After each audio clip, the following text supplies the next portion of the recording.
Hello, I'm Christina Klim with the AARP Washington State Office. Thank you so much for joining us today. AARP has been working to promote the health and well-being of older Americans for more than 60 years. Part of that work includes helping to improve the places that we live so we can thrive, no matter our age, ability, or backgrounds. Ultimately, our vision is a future in which communities are great places for all ages.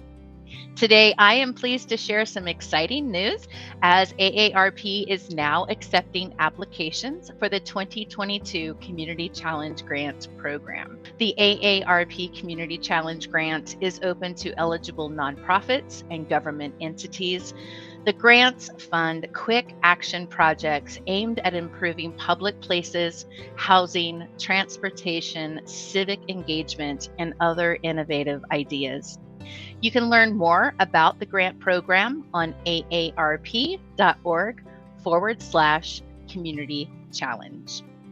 Today, we are joined by one of last year's grant recipients to share more information about their project.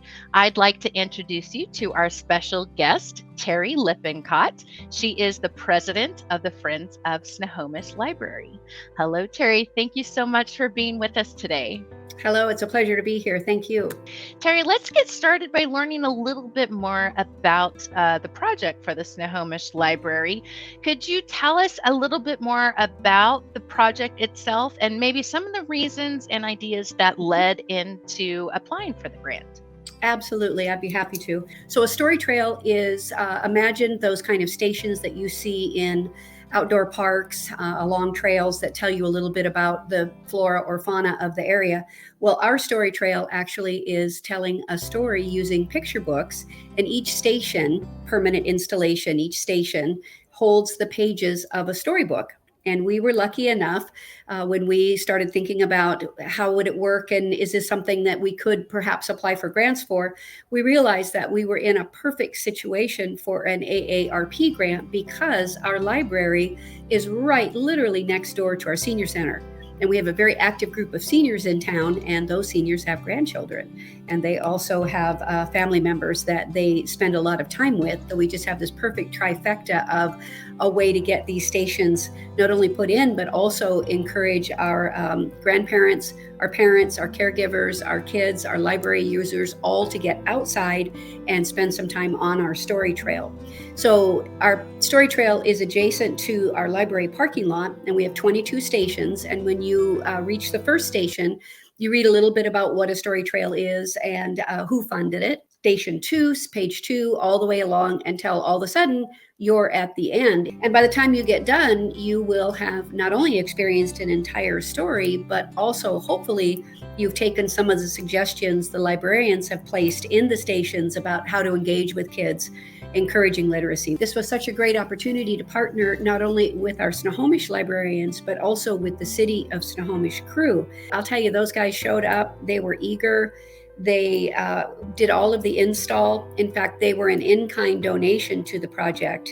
So we were able to fund the project outright in the matter of months. And I was just actually at the library not 20 minutes ago and was so pleased to see a mom or a caregiver with two small children, and they were coming off the trail and they had great big smiles, so I could tell that they had read the story and enjoyed it. Our librarians are in charge of choosing the story, and we change the story 4 times a year. Do you have any tips, tricks, advice as they're considering it?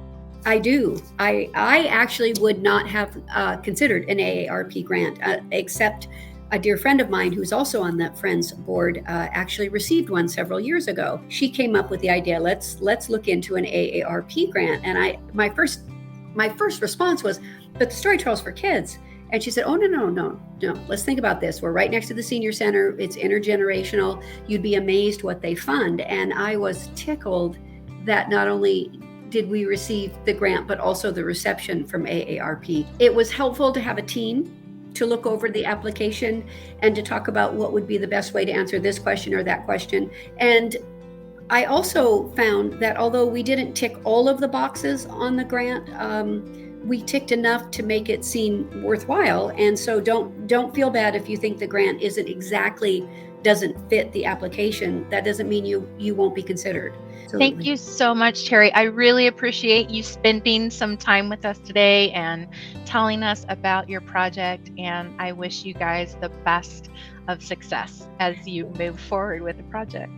Thank you. And I'd also, again, like to thank AARP for the grant. You can visit AARP's Livable Communities website at aarp.org/community challenge. From there, you can visit an interactive map that details more than 800 community projects that have been granted since 2017 and learn a bit more about AARP's network of age-friendly states and communities.